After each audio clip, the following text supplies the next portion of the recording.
Welcome to another episode of the After the Whistle podcast. My name is Smiley and I'm joined by Crack and a very special guest we have in the building today. He goes by the name of Randy Walker. Tell you, Randy, what's up? Charlie, Ade. Such a pleasure to be on here, but feels good to be a fan and having the opportunity to come on now as a guest. So, yeah. Good. For the OG Gold Coast Reports listeners, those of you who listen to all the podcasts under the Gold Coast Reports, you might have recognized his voice from the Sincerely Accra podcast. He went on a few years ago. I listened to that episode. He was talking about the Global Citizen concert. So yeah, if Global Citizen come again, make you link up for ticket. You don't give me permission to talk this, but me just go worry I'm going to take up. But yeah, Crack, what's up? So I wasn't going to miss today. My boss stay on today. I have to represent, and also I have an opportunity to sit on Kurt Okraku. No missing it, so I go there. Charlie, we have a lot to talk about, but before we start, first let's just apologize for the impromptu break we took for the past 2 or 3 weeks. As you guys know, there was a lot of stuff going on, mainly the Free the Citizens protest, when we hit the streets to protest against Galamsey and our colleagues being imprisoned. So yeah, me and Crack were there. I don't know about Randy, but me and Crack we did streets last week Saturday. So yeah, once again, Free the Citizens, Oliver Barker, Voma, Charlie, we need him to come out. Charlie, it's not right. What is going on? It's not right. Stop Galamsey. It's going to affect all of us. But yeah, jumping right into it. Black Stars yet again. I don't remember the last time we talked about the Black Stars in a positive light. Yet again, another underwhelming performance, but not to even focus too much on the performance, because Charlie, we've talked about them so much in that regard. I don't know whether there's a lot left to talk about. But the main talking point happened even before the game, when a video was released of Kurt Okraku basically berating the Black Stars players ahead of the match. A few weeks ago, we played against Niger. How did you guys feel when you went back home to your bases? Having drawn against Niger, how did you feel? Were we happy? Were you happy? Niger!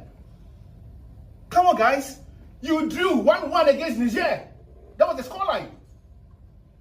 No joke. 1-1 against Niger. 4-5 of the players who played in that squad, cannot play in my club. That's the truth. But Ghana played 1-1 against Niger.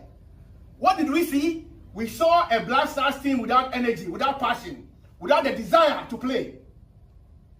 It is not possible like this.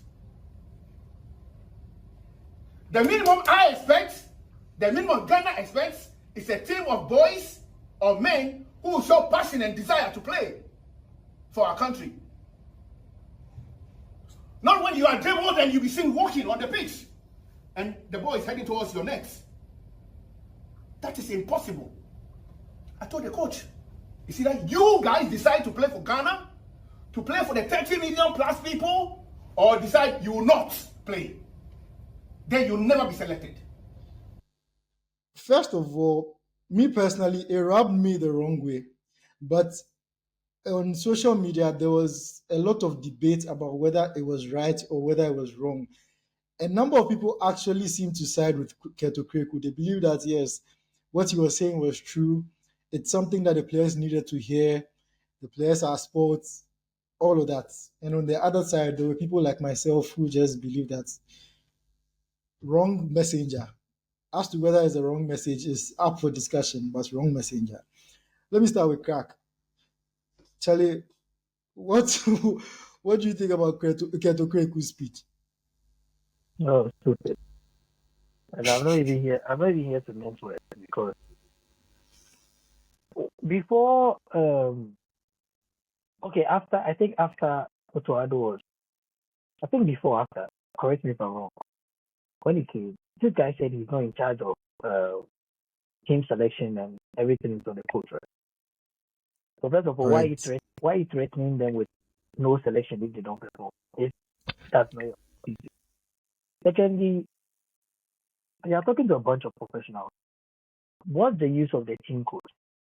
And people seem to be comparing it to, oh, Eto did this, Eto did that. Let me tell you something. That is why Africans, we are this way, because we all think the same way. And that's why it never go good for you. Why? If Eto does it, so do you think it's right? If Nigeria FA does it, do you think it's right? Like, your measure is your fellow African who is stupid like you.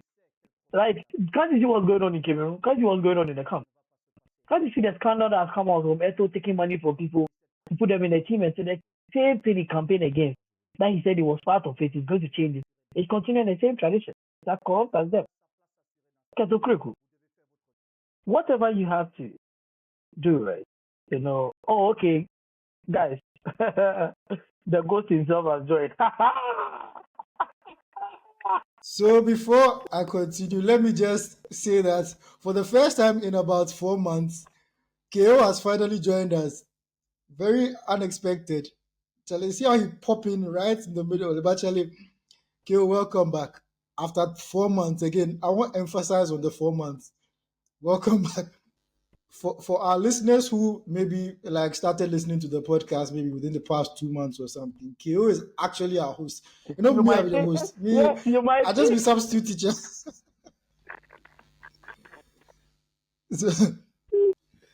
Charlie, crack continue. And I think Ghanaians don't really understand the duty of a team manager. Right? You are in charge of team talk. You are in charge of team selection. You are in charge of formation. Everything has got to do with the well-being of the team. You and FA president, right? If you are supposed to address anybody, you are addressing the coach, the coaching staff, your management committee, and probably maybe the sports minister when need be. It may be also the playing body and Kasa. You can decide to meet them and motivate them. That is fine. But you can't talk to them in that manner and in that tone. First of all, you as the FA president, have you actually put a team in place that is going to actually prepare the team to do better? Ask yourself, your recruitment process. You brought a failed coach back without no due process, no diligence done.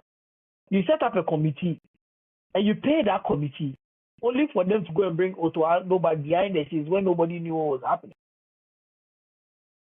You still haven't done, and you've not given us reasons why you went for Otoado, the process you used, giving us reason why the other coach was sacked. I mean, we all know, but there are due diligence and processes that you have to follow. You have a management committee that are paying them 100,000 just to be there. What are they doing? Have you looked in the mirror to check if you are doing your job before you come and talk to the playing body? You know how hard it is for a bunch of professionals to come and not perform. I know a lot of people are not superstitious, but let me tell you something. Black Stars is scared. And for the first time, I believe it. And I'm part of the people that cares that thing. And I'm telling you, it never go good under Kurt Okraku. It never go good if Mustafa Yusuf is still the sports minister. It never ever go good with that same management team. It never go good with Otoado. And it hurts me that every generation we have one good player that comes out that sometimes might have a good team that will do something for Ghana and or might not. I mean, we've seen it with Abedipele and Co. Right now we have Kudus in that frame where Kudus has come to a Ghana team and it's prime that the Ghana team is struggling. So it hurts me that Starboy is going through this as well. But that sounds Kudus me. It has got nothing to do with an amateur jersey. It has got everything to do with Ghanaians tired of Ghana.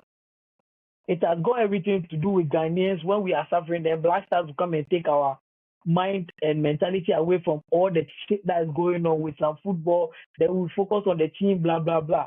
So the corruption going on in the FA, it never go good. It has to be worse for it to get better. And it has to be worse under this administration. This Idi Amin ran unopposed. This Idi Amin made sure that he didn't have any competition. And we went to vote in Tamale. This Idi Amin, when there was a court injunction against his running mate, and when there was a demonstration, this guy absconded to Tamale to go and vote unopposed. And you people think things will be better under Kurt Okraku. Oh no. You have no right. Me, I was even surprised some of the players were sitting there. I know Jordan had a lot to say. Because I saw the clip when he was talking to Kwesi Appiah after the match.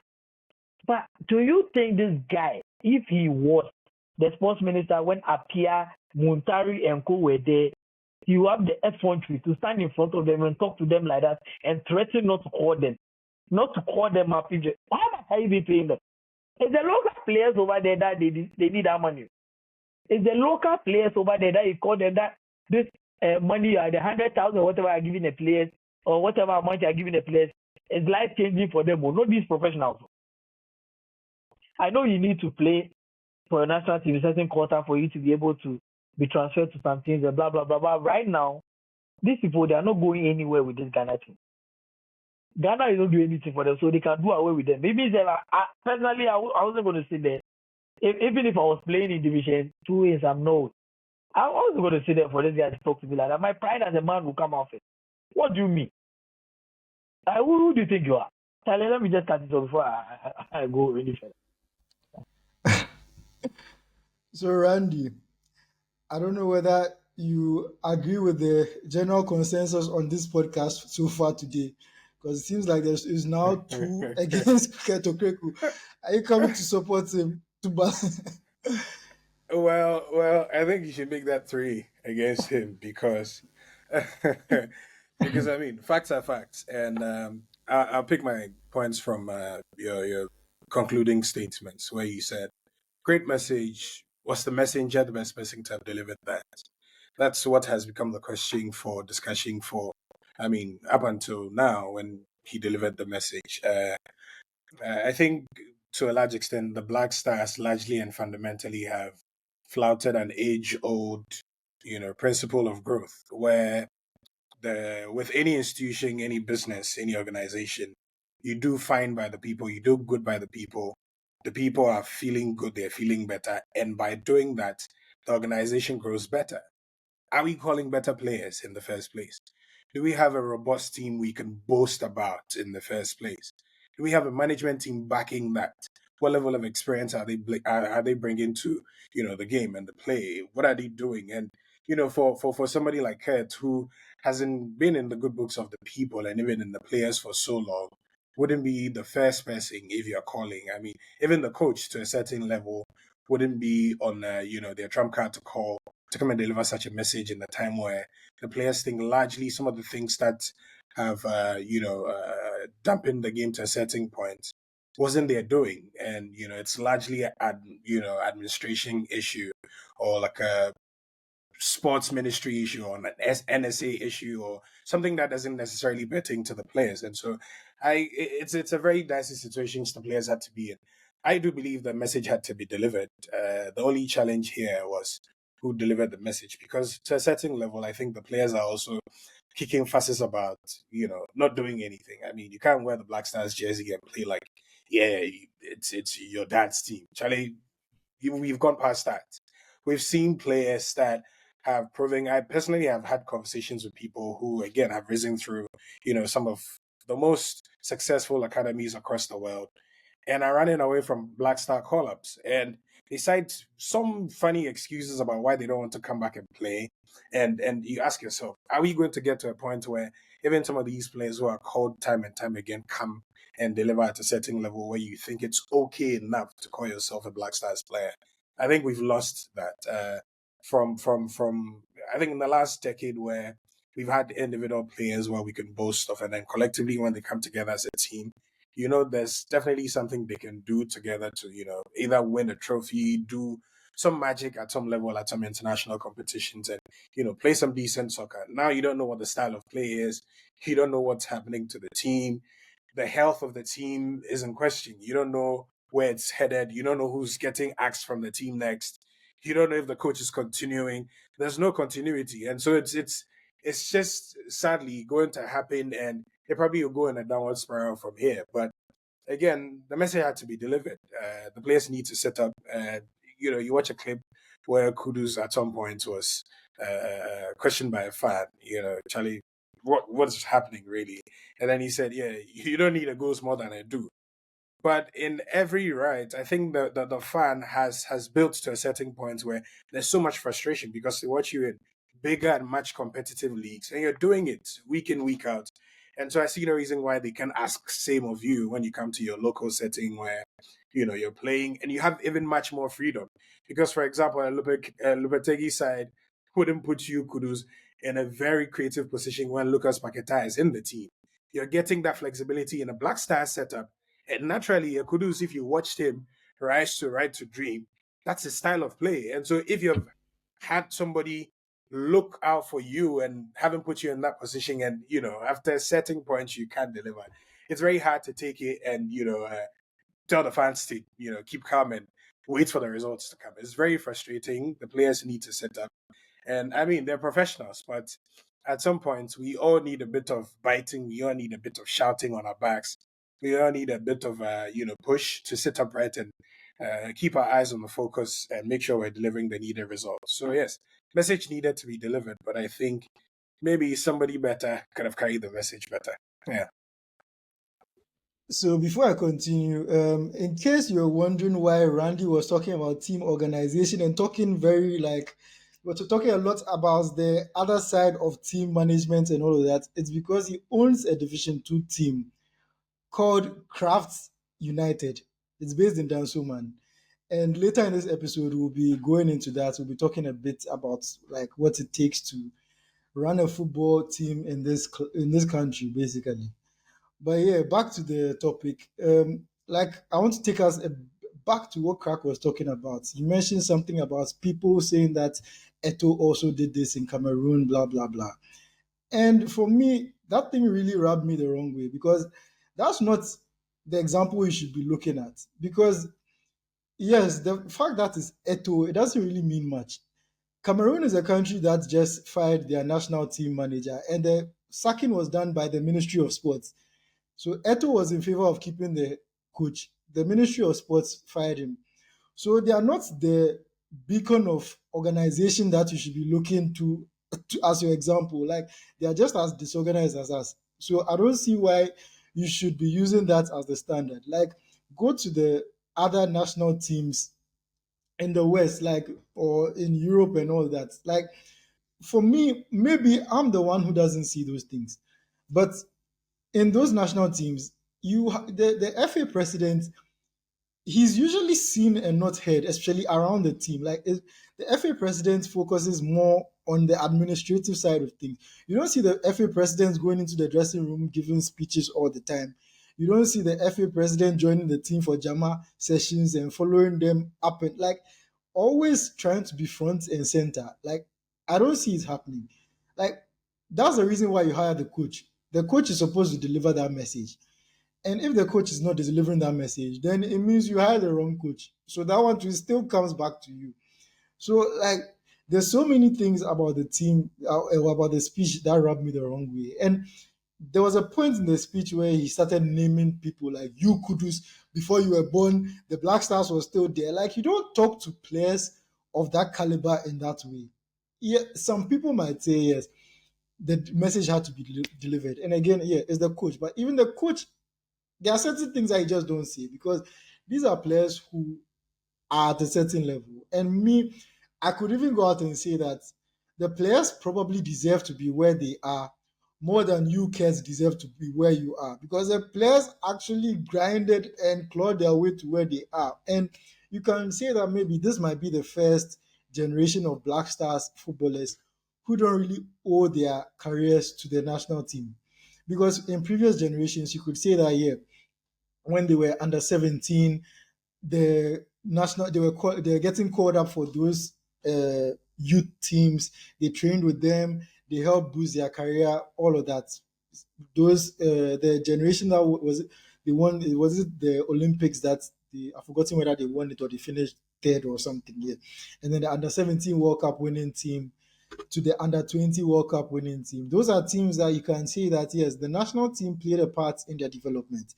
They help them to get to where they are.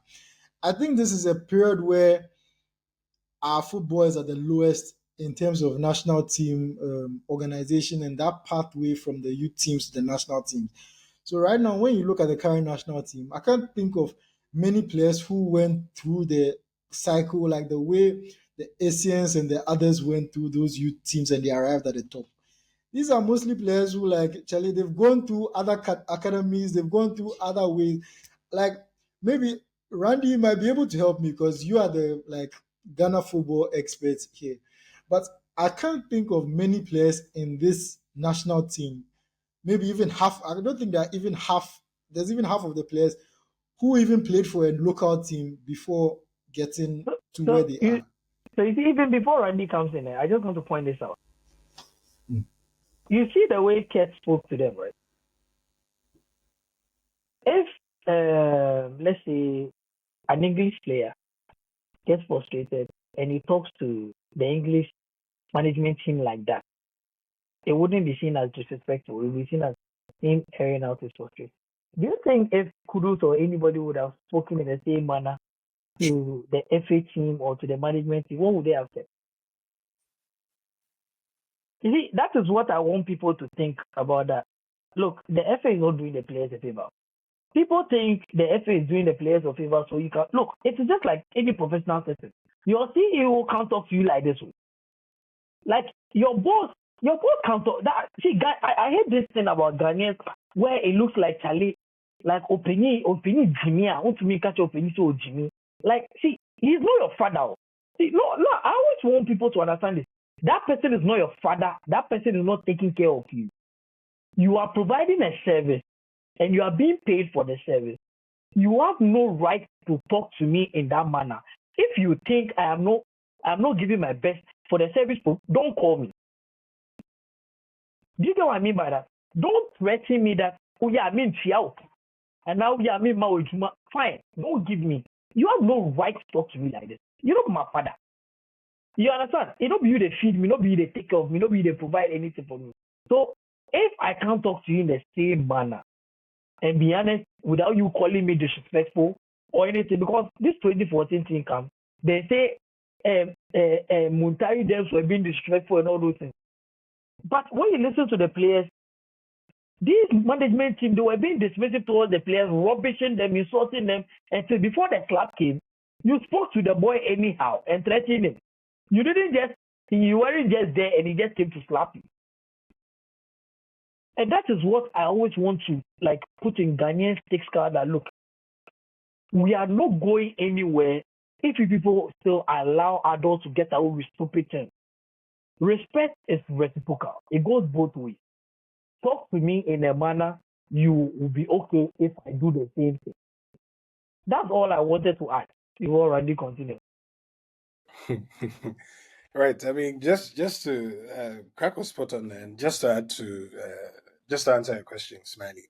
I think we are looking at the barriers to entering in the footballing market having been knocked down after what the past decade, because previously, like you mentioned, now you could literally play a Division 3 club and fly your way to the highest footballing level without even having to play for the national team. And so the barriers to entry don't exist any longer. And so the players don't have any allegiance or they don't feel anything because you feel like, yeah, previously it used to be you start from the coach side, you get scouted to a local football club, you play there for a while, you climb to the ranks of the Premier League locally here, you play and have people see and know you.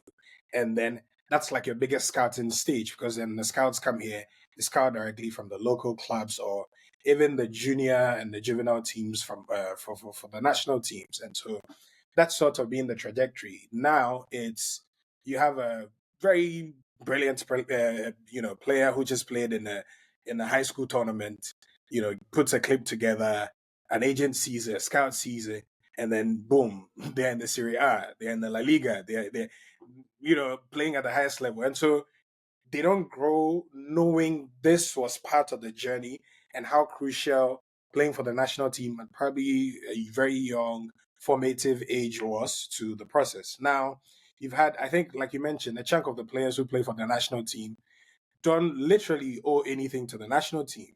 And so, I mean, if I come here, I still have a team, I still have a club, I'm still in contract. And so, I mean, if I get out of the team, life continues. I probably will get called back because we've seen that happen a couple of times. And so it's always going to happen time and time again.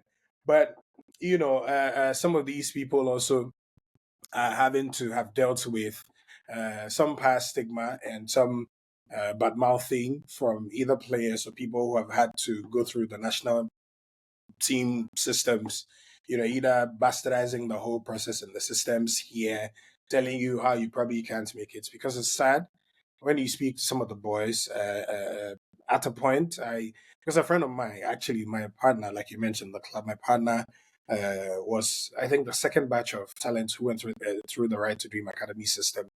And we'll have conversations, and he'll tell me how a lot of the boys at the time, his friends, not necessarily those who played Right to Dream, didn't want to come back to the Black Stars and play. And you were wondering why.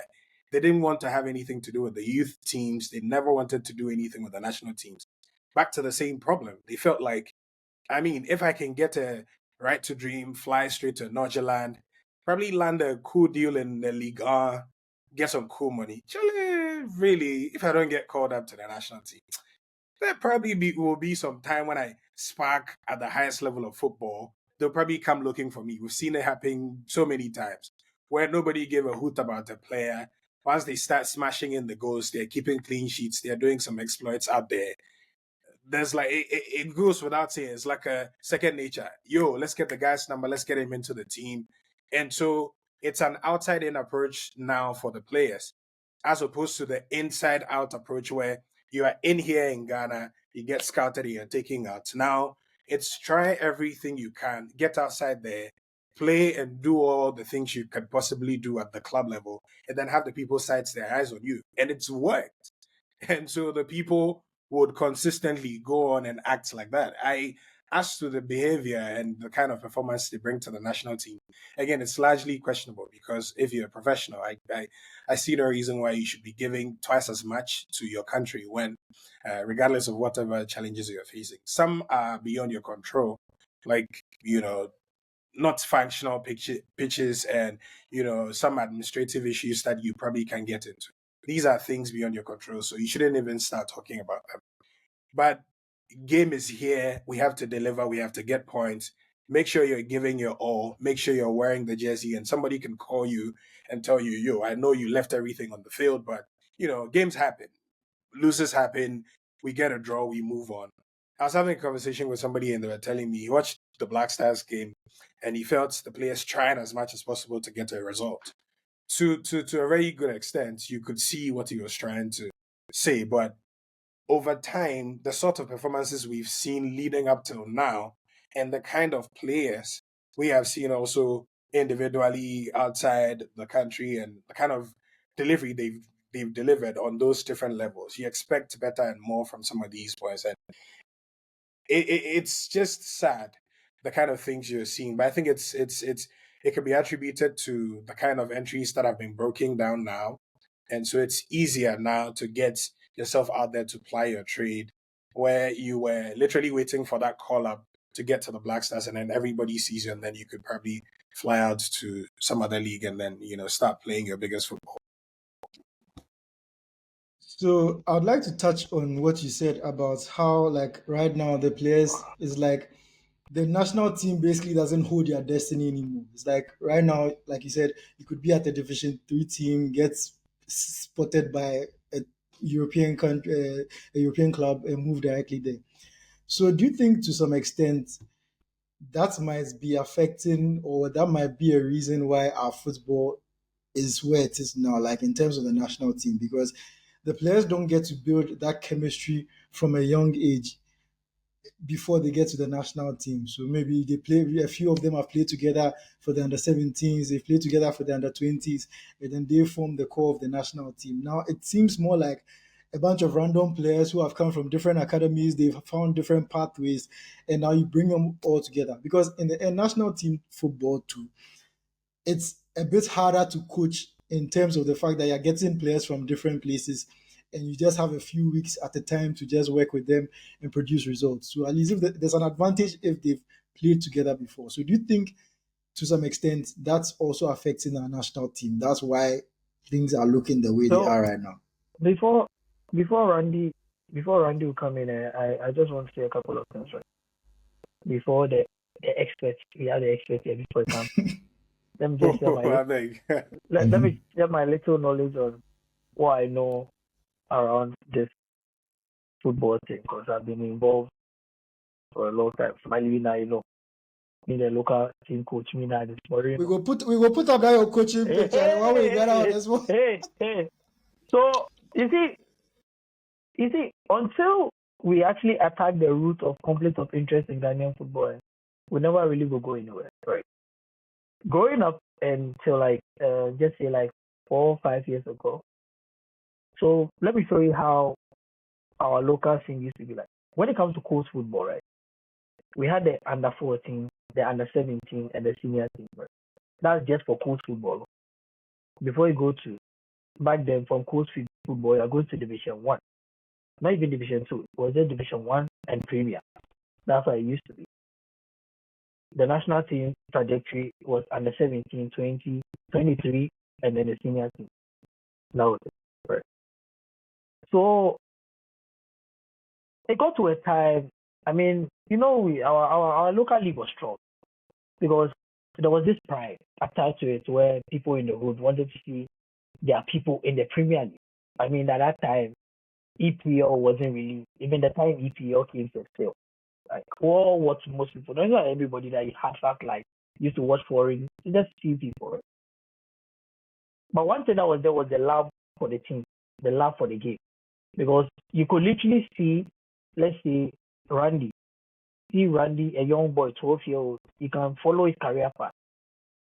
First time I saw Asamoah play, he came to play in my neighborhood. He was playing for this cool team. I've forgotten the name. Harrison Davis or something like that. I have seen Signapia play coast football. I have seen Asamoah play football. I've seen Lai Kingston. I've seen Derek Boateng. Most of these Blasters players, I have seen them. I've seen them play right before going to Liberty, before going abroad. I have seen that.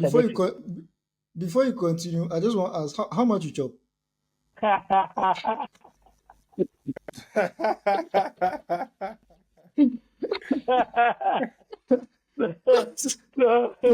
The important thing, as at 1999, they did Panathinaikos also. So, like, which which 1999? You mad? So the reason why I'm saying that is like when we're growing up, as a 6-year-old, you are going to your neighborhood park with your uncle. You are going to stand next to him, and people were coming from all walks of life just to come and watch.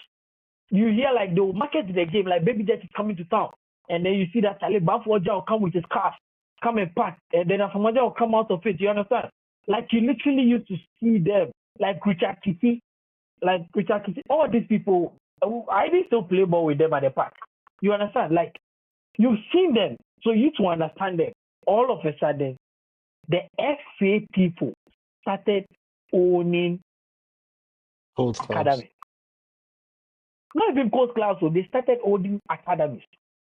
So the ones that can pass through the coast right now are going to Kurt Okraku's academy, are going to Moses Parker's academy. Do you get what I mean? And they are selling these players straight from the academy. So the people that used to own coast football, and they didn't have money to invest because they can't compete with you. Back then, the kids now used to come, right? You didn't really have to invest much. They come and train with you, and the little you use, you do with them. You sign contracts with them, perpetuity. Sometimes they come and take their card, buy them, and right now it's in their hands, right? But right now they pick these kids young, put them in the academy, and sell them straight to finals, sell them straight to this one. So you realize that the quality in our local league is dying. So it started from there. But nobody wants to talk about it. In actuality, if you guys follow the Brazilian team right now, I think they're going through a similar situation where you don't have the local boys playing in Brazil for the longest time before they actually go to Europe. Every Madrid, every Barca, every big European club is looking for that next Brazilian talent. So their local league is actually suffering right now. And you look at the Brazilian team, you say that they lack quality. It's not that they lack the quality. They lack that local blood. They don't have it again. Right now, they are diluted. They haven't played well with each other. They don't have the samba. They don't have the samba spirit again. Like back then, you see the pride where you play. I think the last person that carried the Brazilian pride away was Neymar. Neymar, yeah. Yeah, that's right. Like, say maybe he's the reason why it's the way it is now, because after Florentino Perez missed out on Neymar, he decided that he never go miss out on any They Brazilian buy talent. Hendrick, they buy Then every. everybody too followed suit. So right now, everybody just a scramble for every Brazilian talent coming up. 18 years, no, they are out of there. Out of So, there. And meanwhile, England went the other route where they broke their barriers down and said, look, we'll invest in our grassroots football. We'll start from age 8, climb up, put these players through the system, learn, bring coaches, start from the basics, and we are seeing it. Yeah, we all hate on England, but their worst will always be semi-finals. Right now, look at the semi-finals or finals. They keep on knocking. They'll get They're there. knocking at the door, yeah. Yeah, For they sure. won the youth. They've won all the youth trophies now. They've won it. You understand? They did it. We saw it, right? And Ghana were on that. First, when we say Ghana, right now, people don't even know that under 17 status. Right? Last time I was telling that we're knocked out of some. This was like what? Knocked out of what? What are we playing? Like nobody knows what's happening to the under 20, under 17. And another thing I wanted to talk about was why are we not paying the junior team coaches? Why are we not paying under 17 and under 20 coaches? Why would the corruption continue? Why won't it KO say, Charlie, get some small boy somewhere, you won't give me $20,000, I don't go take call the boy. Do you understand? Like, I was watching the when they made a committee, and Apia was saying that, Apia made that example that, look, if me, I'm coaching the under 20, if we are being truthful here, and you are not paying me, and somebody comes and offers money for me to call their player, I will do it. Apia said it, and I was so proud of him. Because these niggas are sitting there acting like they don't know what's going on, but that's a job. You understand? That's a job. Why am I working? Why am I working pro bono for the national team? When Kurt Okraku them and says that they are chopping all the money, why should I do pro bono? Meanwhile, the most important part of this one is the junior team, where you have to go. We are talking about the players that has actually like benefited from. Fatah Ishaku, he's the last one. He's the last one that he said he didn't even benefit. He's the last one that he said he came from the ranks, but he didn't benefit from it. If you check his trajectory, he didn't benefit from there. And It's back in. opportunity. Yeah, it's opportunity because he didn't get it because he played for Ghana under 17 or Ghana 20, or he was the best player in the African Cup we won, the Youth African Cup we won. He was the best player. No, it wasn't. It's the backing. It's the investment. How many players are getting that investment? Why can't you do it? Why can't you actually right now pass a rule that Charlie, at least you for play the local league like 1 year, 2 years set before you go. It's very, very possible. We can do that. But the reason why we can't do that is it will go against the powers that be. Because the same people that are in the FA, they are the same ones that own this academy and says, and if they do that, you go worry them. Because imagine say you go scout some star boy from Takrady, bring them to your academy. Then at the age of 16, right, to dream of somebody's sport and won't make you go through the ranks, right? Then go abroad or Feyenoord can see or something. Then you already pass rules say at least if you be 18 before you go left the country, or if you play the local league 1 year or 2 years. Do you think they will sign something like that? They will not do that. So me, this is a little knowledge about the Ghana football, where it has gone and what I wanted to say before. Randy, don't be small alley patrol for you. The play So I think I'll start with this. Football money is a drag, and Charlie, if you start see the transfer monies, especially for some of these young players, you'd be tempted to want to start doing something like that. And so we've grown into a system where, like Crack mentioned, we've had a lot of our football people setting up academies, setting up smaller teams, youth teams, and with the aim of just picking players and not even having to groom them, shipping them out of the country and making some money out of them. It's a good model because they're making money and they are not prohibited by any law whatsoever by FIFA or GFA or CAF to not do that. And so in business terms, it makes sense for them. But let's take this, scenario like the cocoa or gold scenario in Ghana. Ghana makes a lot of cocoa, but we are not the biggest cocoa market in the world. Ideally, a Switzerland, a US market, an English market would make more because they're adding value to the raw products they're buying from you. And so you would have to, you'd spend so much shipping out raw product, and then they put a little value on it, and they're selling for billions. And so you're having to be at the bottom of the food chain, fighting for crumbs every now and then. Again, if you come back to our local club setups, because of how football is running the country, it would make sense for a Division 2 or 3 club, for example, to be earning some cool 100 grand from a transfer. It's good money. And so, Charlie, they really don't care. They are in that business because, Charlie, if I'm able to sell 2 players at the end of a season, bro, I'm in business. Charlie, my family will be okay. $200K in this economy, bro, it's not small money. You understand? And so they don't necessarily care now about grooming the boys. It's all about business. And you see today where a lot of these players, you don't even know the fate of your team tomorrow, because Charlie, tomorrow you can get some sanction from your local FA and you're no longer in the league. You don't know if you have enough money to even play the next season. You don't know if your player is going to even stay loyal to the contract you signed. And no law or no legal facilities in the country can take the player on. Charlie, it's a very tireless process for some of these local clubs and football management people. And so they get into this market where there's a certain semblance of value, but as to how big that value in the market is, you're going to start questioning yourself. Because again, I was having a conversation with somebody and I told them, look, we at some point would need to sit down and have a very honest conversation about the quote unquote poultry level, where poultry system we have resorted to in terms of raising our football and our next generation of superstars. Because it's like, just get them to hatch, shipped over, and then make some money. Nobody actually gets to growth. And so, case in point, Kotoko shipped out over 18 players last season, right? And I don't know the numbers because most of the maybe I'm not getting the number right, but it was over 15 players. They shipped in new players, everything. Let's say each player went out for $500,000, right? That's not even good money enough for the kind of club Kotoko is, because it's very serious. I mean, if you look at a club like Dreams, and then you're hearing people say, "Oh, but they're a new club," they're 16 years, and I said, let me tell you how crazy this is. Amazon is what, 30 years, 20 years. Facebook is 20. TV3 is 27. And so when some of these clubs say, "Oh, but we're 16, we're 20, we're 30," bro, you're in business. And so if you are resorting to, "Oh, Charlie, I guess some boy, Charlie, agency, he won't fly, and so let him go, let's see some money." Isayaku got a good deal to Leicester, and Steadfast, who happened to be in Division 1 or 2 at the time, got 7.9 or 7.6 million euros from the transfer fee. Readily, the minister who owns the team says, "Bro, I'm in football.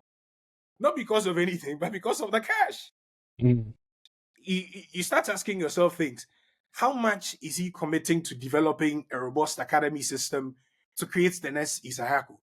How much is he, committing to creating infrastructure for the club? How is it, represented in the club system?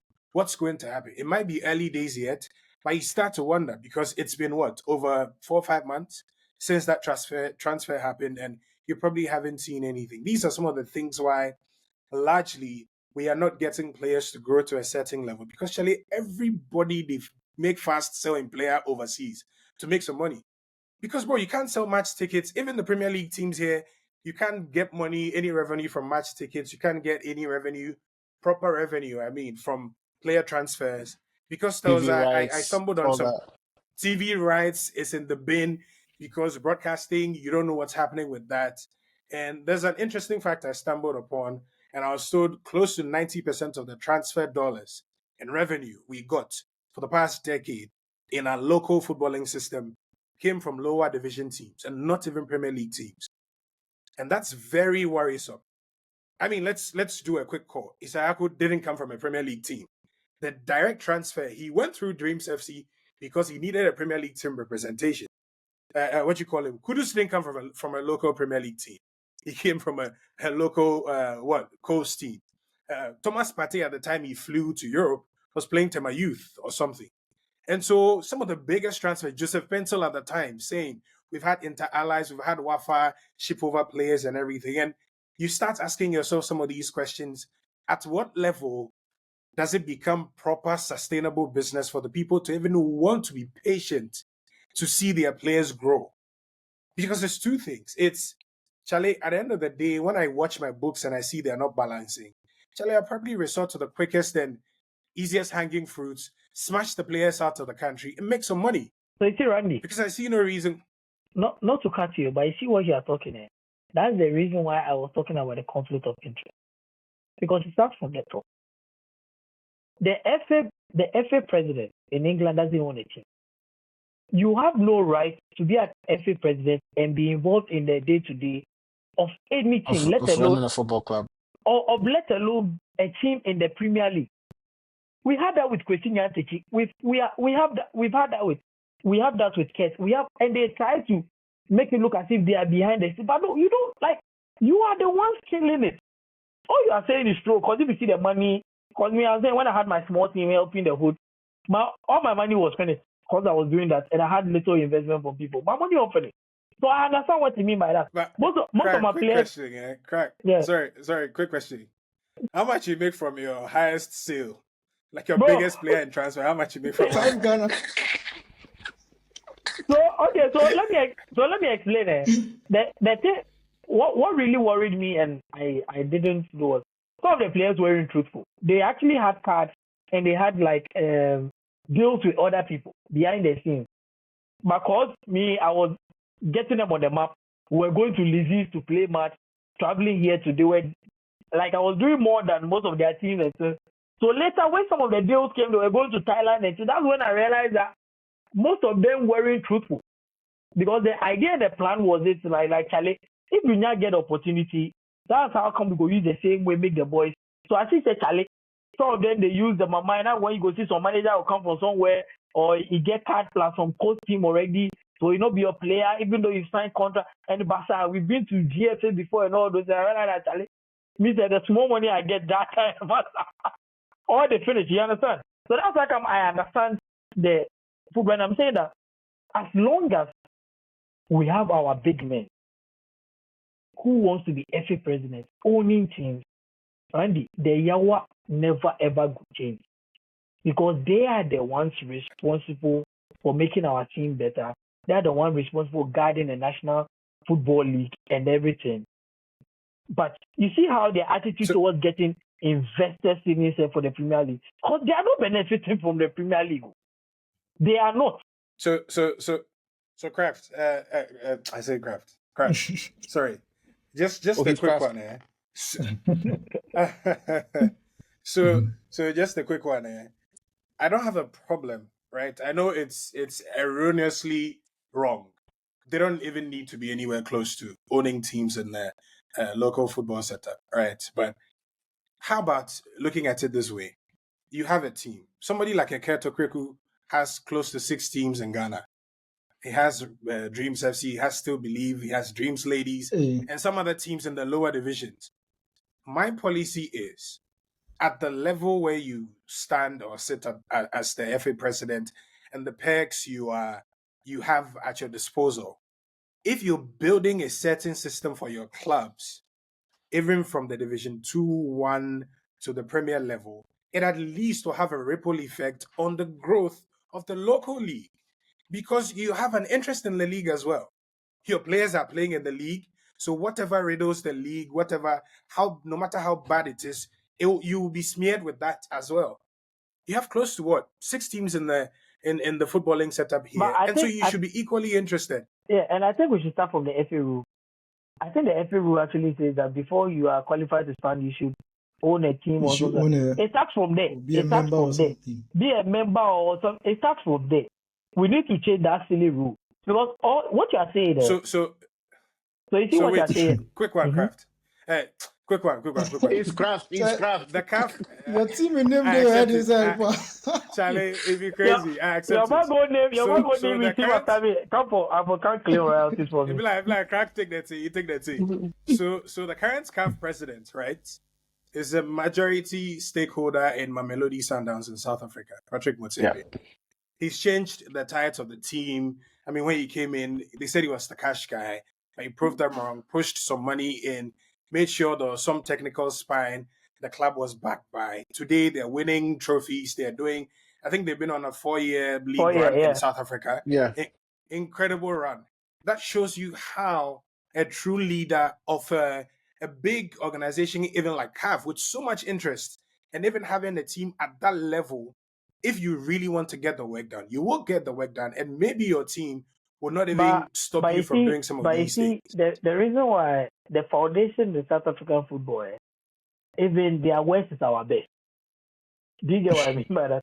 The structure which exists over there. So it will not even allow you to do that. Like, do you know South African players that have played for the national team, when they get to a time when they can't get him in Europe, they come and play in their local league. Do you think your Black Star players will do that? So think about it. We've seen Teko Modisi and Sons, right? We've seen them, Steven Pina, all these players. We've seen them where, like Charlie, they fell off the face of football in Europe and Sons. We see them come and retire in their league. You understand? We see them come and play. They don't even have to leave because they make enough money in their league. It's just like the Egypt, it's just like Egypt, Tunisia, Morocco. They're like, why are we? I always say, why do we have players leaving here to go and play? Let me just say, TP Mazembe. even Tanzania, I think it was Kawawa who wrote an article about some Tanzanian team. I've forgotten which one, but apparently their highest paid player earns about $8,000 a month. Like $8,000 a month in the Tanzanian league. That can pay three first 11. That's solid money. Yeah, that can play 3 first 11 in Ghana. And you know how funny this is? Now, Crack, the players are no longer waiting for retirements to creep on them to come back to the local leagues. They start there. Mokoena, the captain of the South African team, assistant captain, plays in Mamelodi Sundowns. Ronwen Williams, their goalkeeper, is the captain of Mamelodi Sundowns. He's been nominated for the Yassine Trophy. You know, so it shows you how it didn't start from there. But now they're getting to that part where... Exactly. So that's what I was talking about, the structure. Because anytime South Africa came for any big tournament, majority of their players were in the local league. Yeah. It's recently that Morocco has like an 11 full of foreign players and so. Like, it's still Egypt. Majority of their players still play in the local league. You for play El Ali or something, then you still go get. It's like they actually favor the people playing in the local league when they are calling them to the national team more than the foreign players, and you have no right to rush them. You they try rush them, they go dog you. They're not the what you say. We don't have that. We the both play. We the both back play. Not to cut you off, but we've not heard from KO so far today. I just want to get his take. I want to get your take on the current Black Stars team right now. I'm not sure, like most of us now, like most Ghanaians now, like our passion for the national team has gone down, so we don't watch them that much anymore. But Otuado, he's on a terrible run right now. As a Black Stars coach, many would say that qualifying for AFCON is bare minimum, and at the moment, it's not looking likely. Do you think he should go? Even despite the fact that he's not been set up to succeed, do you think he should go? I think we have to stick with I think we have to lay in the bed that we've made for ourselves and do our absolute best to try and support where we can, because Ghanaians need to realize, even the ones who want to support, they have to realize that we are not where what we once was, and things have to change. We have to be able to see that we are on a downward spiral, and whatever we can do to uplift the team, we try and do it. Now, support at the Accra Sports Stadium for the last qualifier was actually very good. I was actually very surprised to see people clamoring to enter. This was on a weekday, sometime around 3-4 o'clock, and you had the stadium actually full and that. So there is support there, but then the mindset needs to change, and I don't think that is something which Ghanaians are also ready to accept, right?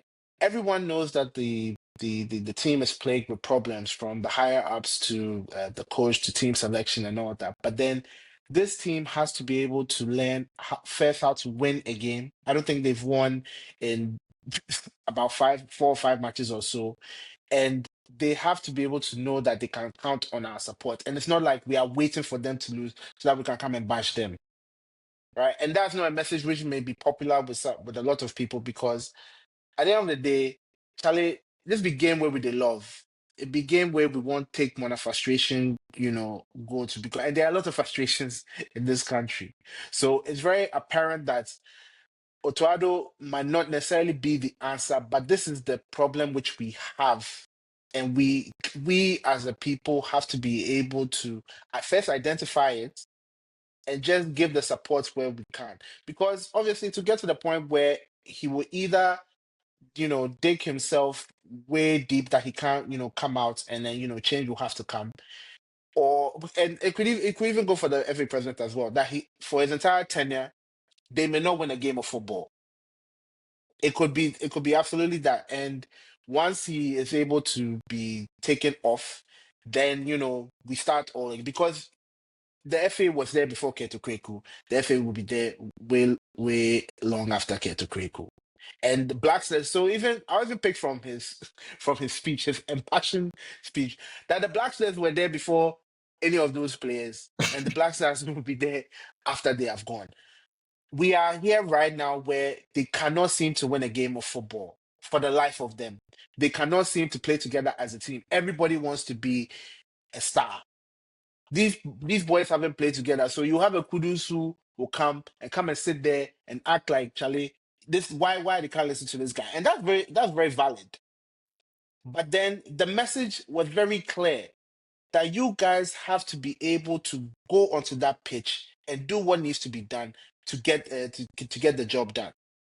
We can look at the semantics about how they are set up and whether the coach is good, but these are professionals. At the end of the day, everybody has a role to play. If as a defense, and I don't want to go United, but it'd be the same thing. Characters know that team inside for them to be able to pull somebody on the pitch and try and say, cover this space, make this run. You know how to play the game of football. You've been playing it since probably like 6, 7, 8. They should know what to be able to do on that pitch. A national team manager does not have enough time with these players to be able to drill tactics and instructions. It's all about the setup. How are we setting up against this team? We are home. Granted, they were pushing and they were pushing and they were pushing. But then this is a team that has not played well together or has not won a game of football match. I mean, more than 2 games of football matches over the past 10 games that they've played together. So Ghanaians need to be very, very, very, very patient with the situation that they have right now. I don't know. I've been away for so long. That's why I'm not come to talk plenty. So Randy, please excuse me. So yeah, like your point about the characters and all that, I definitely agree with that one. I think for national team football in particular, I think it's more about just talent. It's about a certain type of character.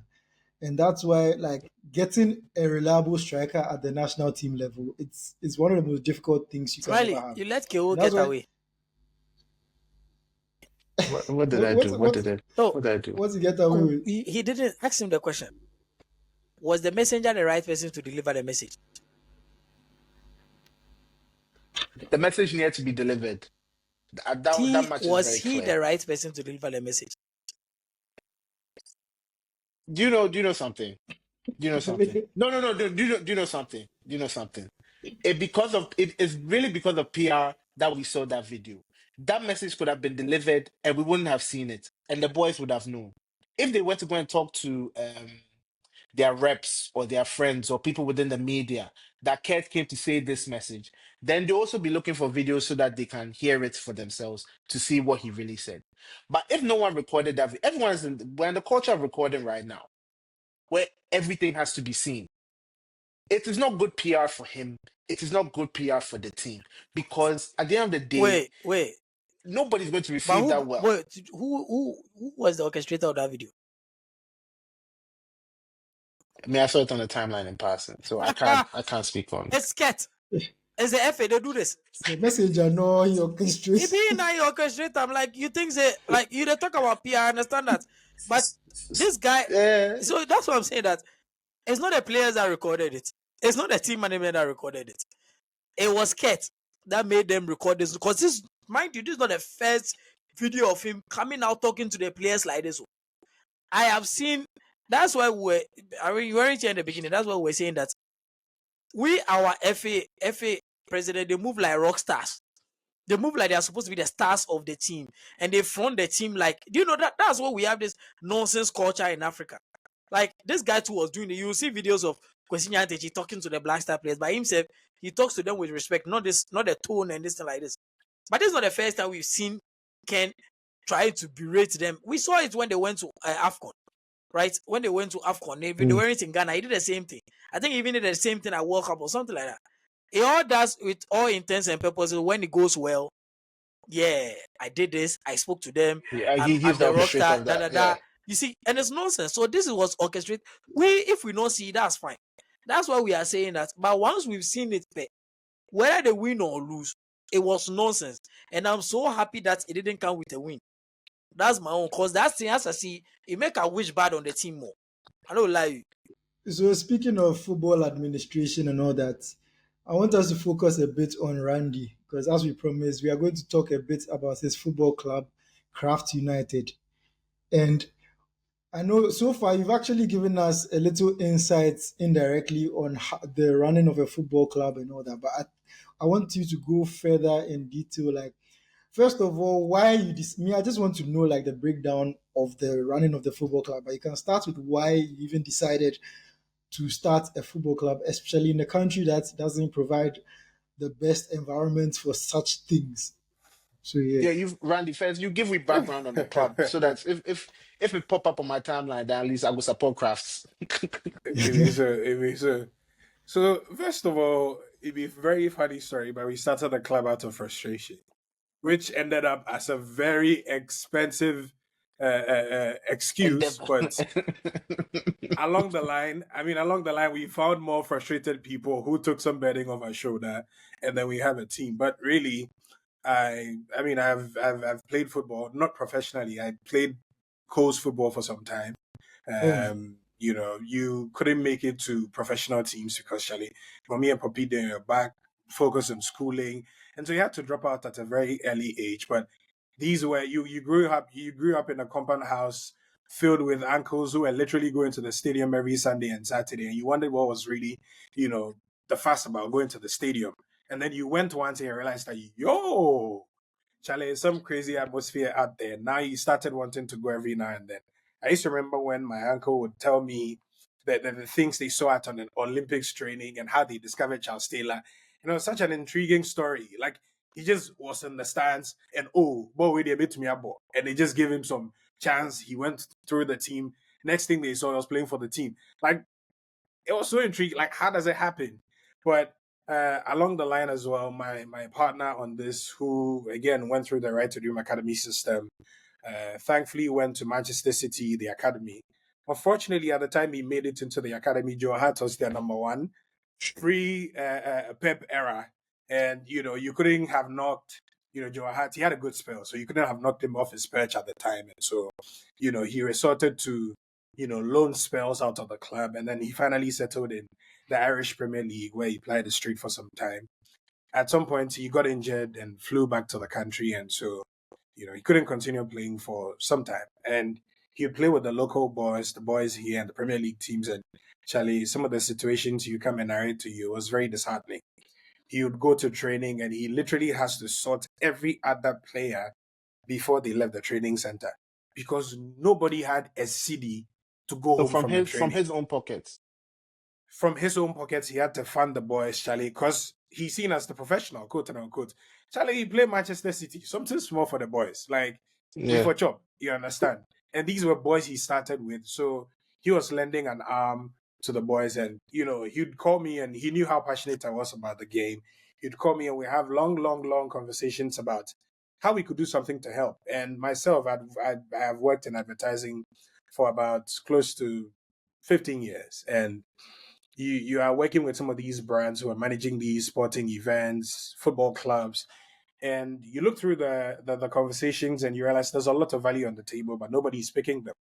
And you start asking yourself questions. So one, on the sportsmanship front, and two, on the administrative front, where Charlie, you needed to fix talent. You also needed to fix running of the business because the clubs, before anything else, are businesses. And so we needed to treat them as such. And so I asked him, what can we do? Can we help, go into helping clubs for free?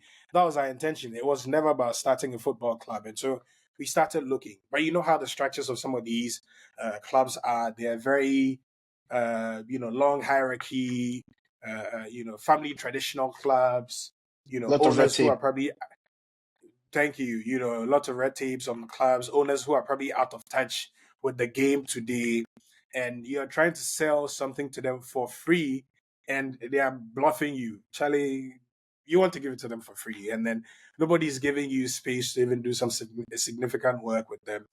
And so you thought to yourself, Charlie, if I want to do this thing for free and everybody they try show off and things, why not try something on our own? Even before that, we recently consulted for one of the clubs who had gone to the Africa level, played in the CAF competitions. We full blown consultation. We were going to put them on because we felt like they needed some support locally. The prize money for the league couldn't sustain them, and they needed some bit of support. And I so make you people we give me wanted to contract see too. how we could. I feel help you people. The contract after that, this they drafter right now. I go just put my signature for top and send you. So after the run, we felt like we could salvage something for them before their Africa trip. Unfortunately, we couldn't hear from anybody because again, some of these people were not forthcoming. It was a long bloated system where you couldn't hear from anybody. I mean, you put in a request, you don't hear from anybody till like a month. At that time, Charlie, the client you want to go collect money from, I mean, changing mind. You understand? So What we're year like, was this? this was 2024. Like, so I told my guy, yo, you understand sportsmanship. You've been here, you know how the fire burns, like you know what it smells like. You played here locally, you were scouted to the academy, you went to Manchester City at the time they got the big takeover.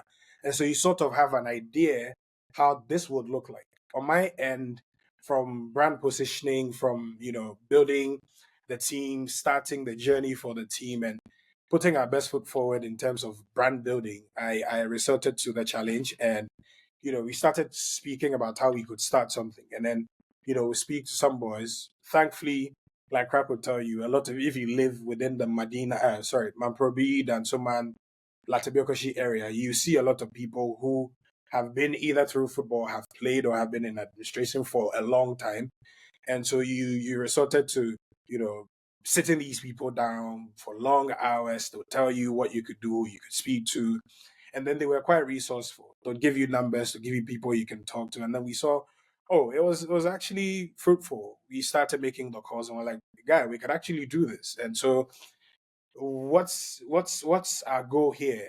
We can't start a football team because we feel like we're trying to help somebody for free and we couldn't. So we needed to get a bigger goal. And so, we looked around again, and back to the conversation about the footballing system having grown to become like a poultry system running here, where nobody is looking out for the local game, nobody's looking out for setting up a proper football club. Because I tell you for a fact, when last you saw Hearts of Oak sell a player for over $1 million, Especially in this you economy, know you should be able to at least prep them up and then ship them to exactly, a lower European team just for that amount of because money. it's gotten there. Everybody literally is looking at Charlie. I had a story about how an Ashgold marksman, got a contract in Europe for close to $2.5 million. The club wanted more money. Unfortunately, the Hold window on. passed and they had to settle for like a 750K deal. And bro, that's like 1.25 million off what you ordinarily would have gotten. And some of these small things affect how we run as businesses. And generally, even off football, getting patient capital in this country is a headache. And so if you happen to be in a system where you're getting so many the macroeconomics of the country is affecting you, because if you get an investor today for a football club, they are going to probably invest in USD. The FX market is not looking too good. That's going to put them off. There are so many things that would deter a possible investor to come into the market.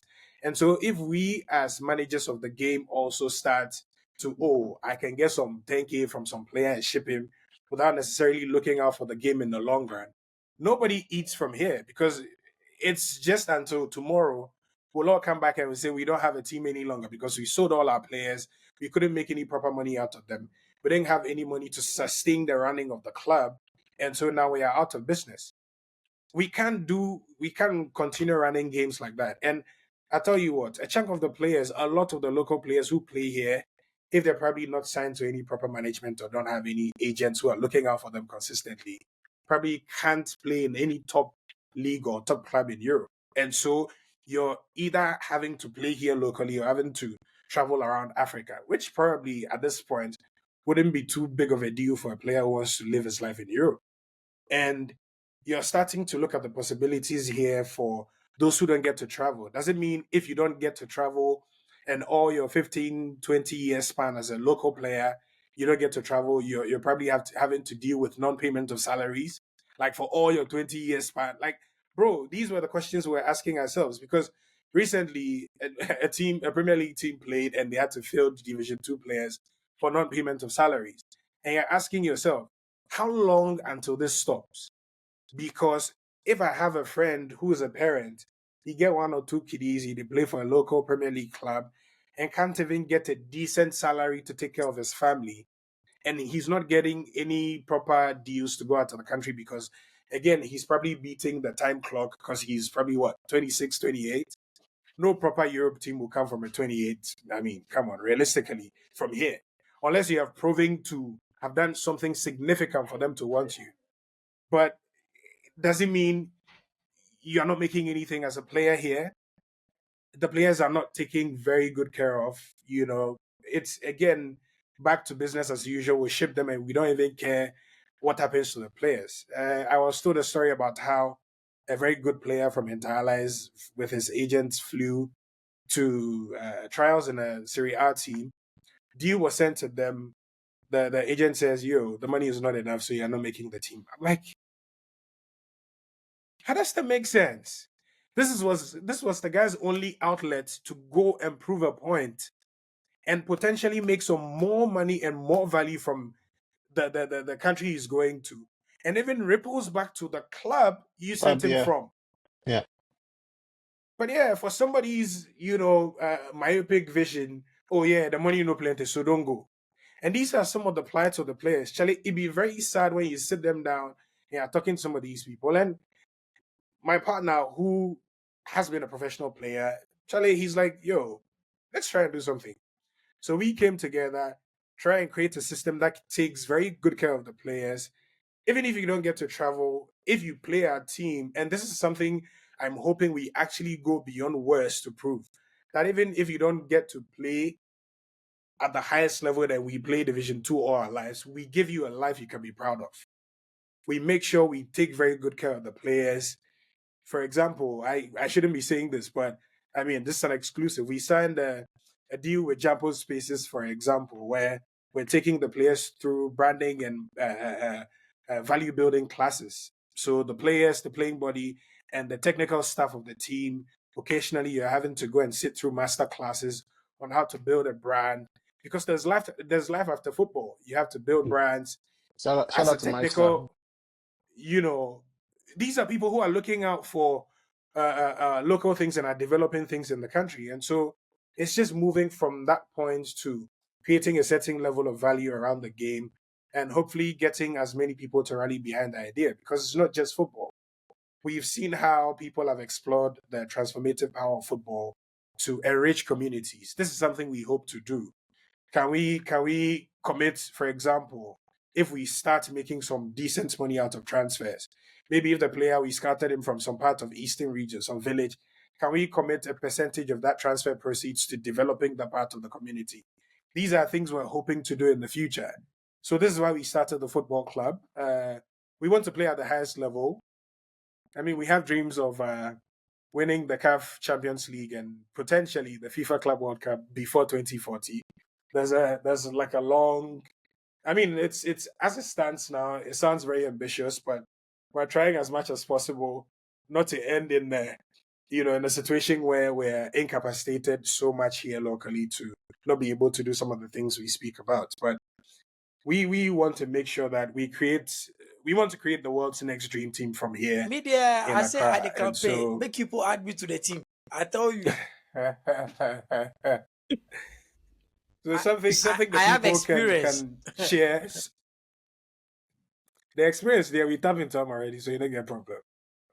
Something that people can brag about, because again, we're having to fight against tradition. All we are having to fight against as a club today is tradition.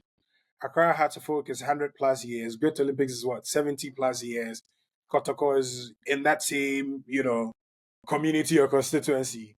And you're having to fight against tradition. But is that all there is to, developing a football club? Can we manage the sportsmanship very well? When was the last time you saw a local player play a local league and made their way into the national team setup and got to become a stay and not just a visitor? These are things we're looking at, fixing basic football and trying to create some level of quality we can send around the country and hopefully ship over, because that's good money anyway as well. So yeah, that's we're open to partners and people who share same vision Vision. or same Mm. ideas as we do. And just like Craig said, he's already on the team without knowing. He has signed the contract already. So yeah, that's how we started the club, really.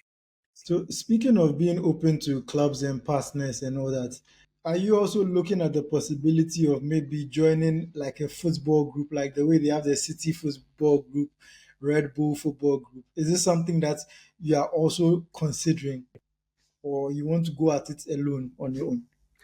I think I set myself up here, but yeah, I mean, I own the team, so yeah. The money there. That's just Okay. that's just by the way. So one of the things we also started was we wanted to create a pathway, sorry, for the players. So for example, if you start here, you probably travel to the Africa level, maybe like a team in Egypt where you have a much more competitive setup there. You play there and probably shipped into Europe, and then maybe you retire in the US, and then maybe you come back to Ghana. We have started that. We have started advanced stakeholder conversations with some people in Doma, Brongahafo region specifically, Mhm. where we're starting another club there. This is post Craft has developed, but what we intend doing is to make that a pathway so you grow from there. There's a pathway to Accra.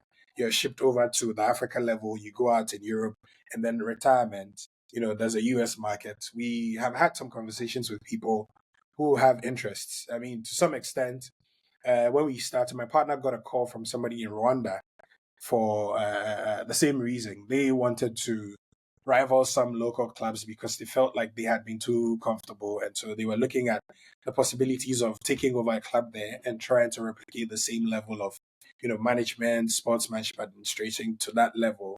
And so, yes, this is something we're pretty much open to. Obviously, once the deal is good, we're open to talk about that. But yeah, as for the long term, we're open to that. So far, what's the biggest challenge you faced or the biggest obstacle you faced? Because I know that's like Oh, I'll again let in you this land. environment. I'll let you land this money. Oh, but again, you're having to face a lot of barriers in the market, because again, there's a lot of naysayers. There's a lot of people who didn't get the vision.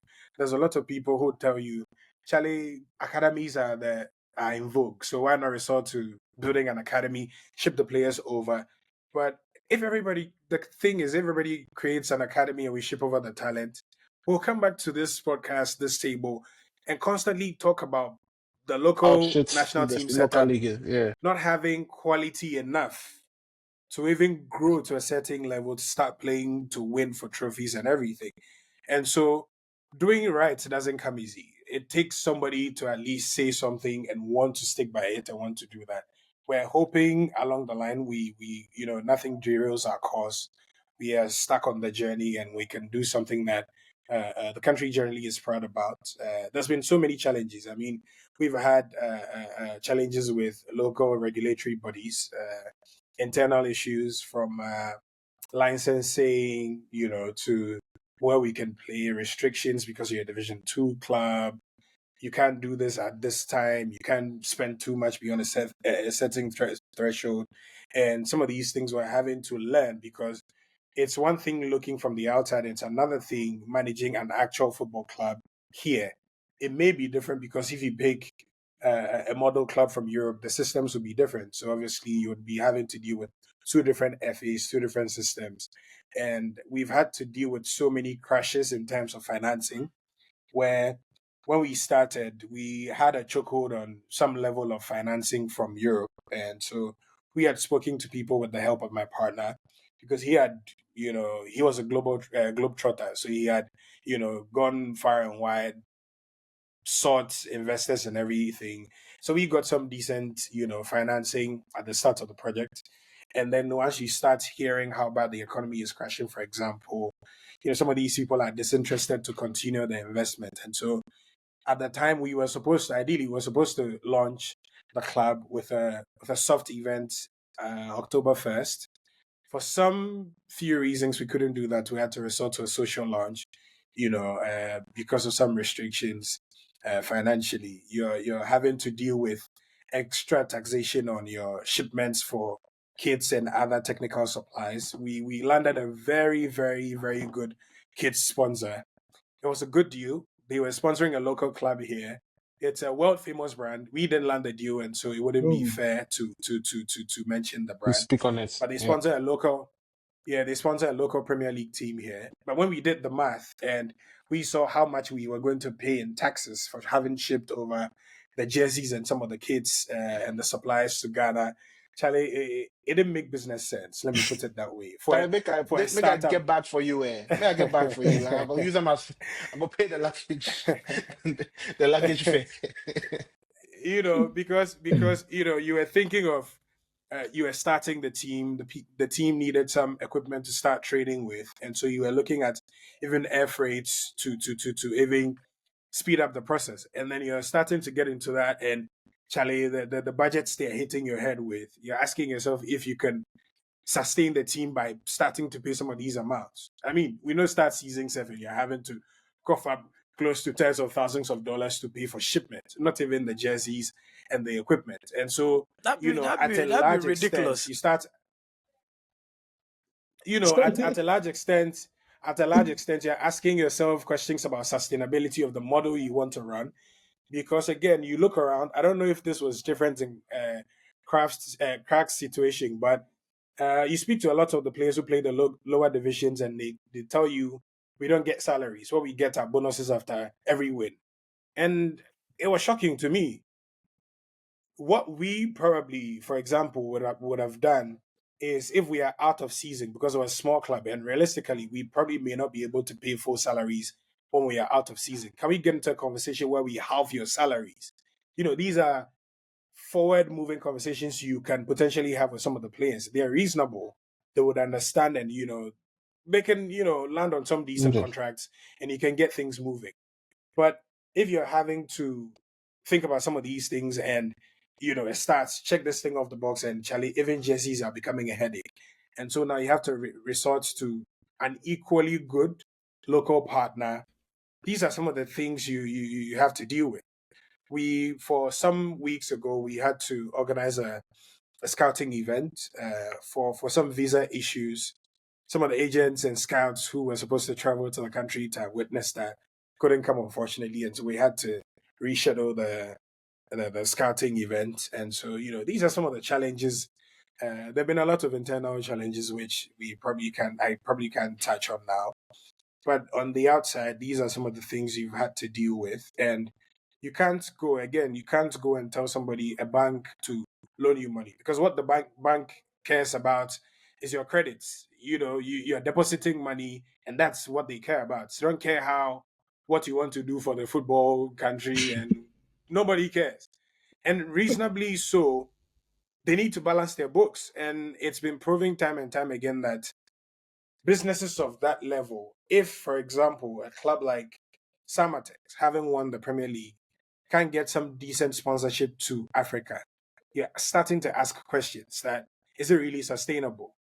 If you're winning the Premier League, and this was an interesting story. So before we landed the the kit supplier, we went into a conversation with another kit supplier who also were kitting another local club. And having gone through our conversations, we signed contracts and everything.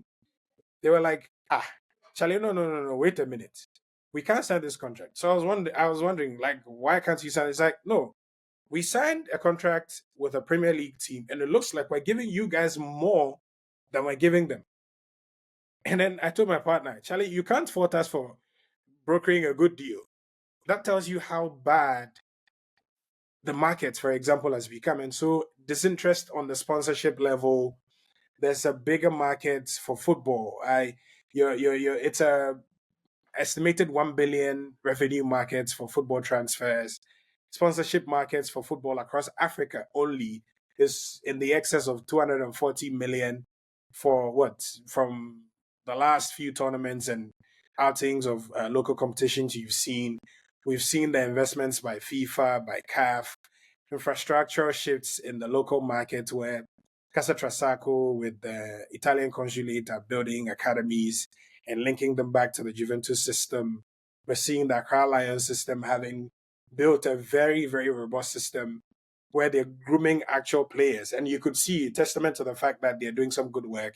You could see a David Odro, a left back, who ordinarily wasn't playing your buoyant, flamboyant looking Premier League club, Accra Lions. I mean, they were second for a reason, kudos to them, but they are not your bread and butter when it comes to local football here, having made their way directly to the Barcelona setup. And that's a very, very, very big deal.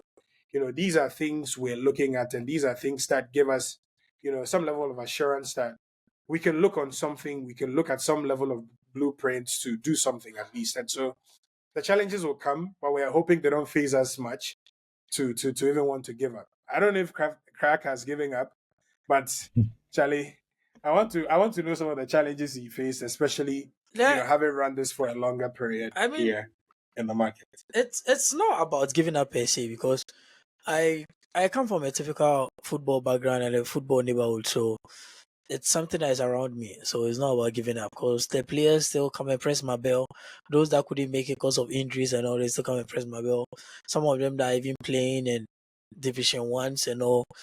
I mean, we still play together. They come for me for advice and all those things. So, like, I'm still involved in a way, but I'm not involved financially, as I said, because it took a huge toll and there were a lot of things that, like, because I still have my boys that still connect me to talented young boys that need advice, that need help. So I still connect them to some of the team owners that I know that actually I get these boys also then, so just see through and see to them and all those things.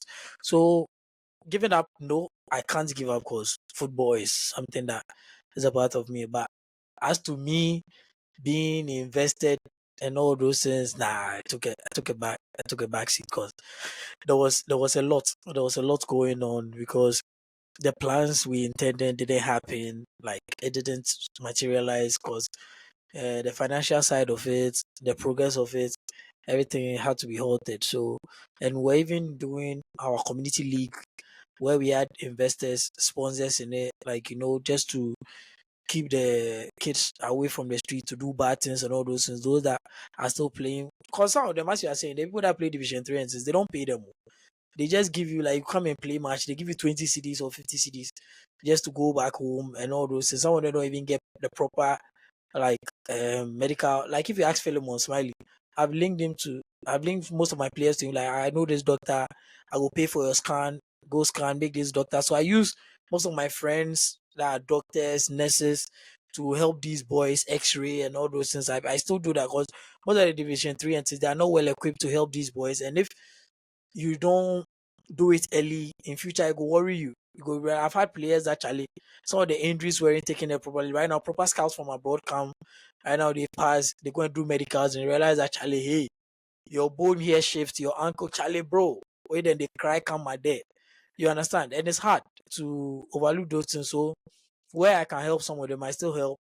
Those ones to where, Charlie, the football left, they still advise, but right now I help them. Some of them link them to somebody, one Uber driver and all those things. But football is what they eat, and Charlie, and it's hard to see this, and that's why I'm always on the FA for killing coach football and because it gave these guys purpose. Like it gave most of them purpose. Yeah. And right now that more parents, their mind is open to football. You have people paying for their sons to train with things and things. Right now, mom, that is supposed to be like this, and you are killing it.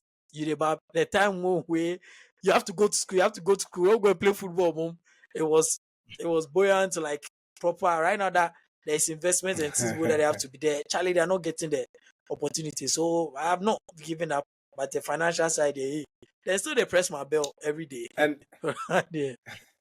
and one interesting thing I wanted to add is we are getting more money today than we have gotten in the past for our football. That's an interesting fact. And sadly, it's happening at a time where it's in a very deplorable state and, it needs some resuscitation. I had conversations with some people and they kept telling you about, yo, Charlie, are you sure this is sustainable? Can you keep it running for a long time like you intend? And, these are questions you sleep on, you think about, and you're finding fixes to them every other day and trying to make sure you're in business. I mean, keep a healthy, balanced team and make sure you're in business and you don't crash out of the market after, say, a season or two, because it can be very draining financially. But you talk to people and their model clubs, they are telling you it's the Ajaxes of the world, the Feyenoords of the world. And what they don't see is before an Ajax grooms Kudus and sells him to West Ham, he actually puts some value on him. They make sure there's a system back home in Amsterdam that can hold the players for as long as they stay in Amsterdam and play there. They make sure they are winning the league or at least trying to, and doing some decent football in Amsterdam before any player, any agent comes back to say, hey, we want this player and want to sign them for this amount. If we're having to create that system where everybody thinks, oh, you can get away with selling your players and nobody cares. Charlie, nobody cares about the league. Today, we don't know what has become of our broadcasting for the league, for example. When the league started, you didn't know where you could watch the league and you were thinking.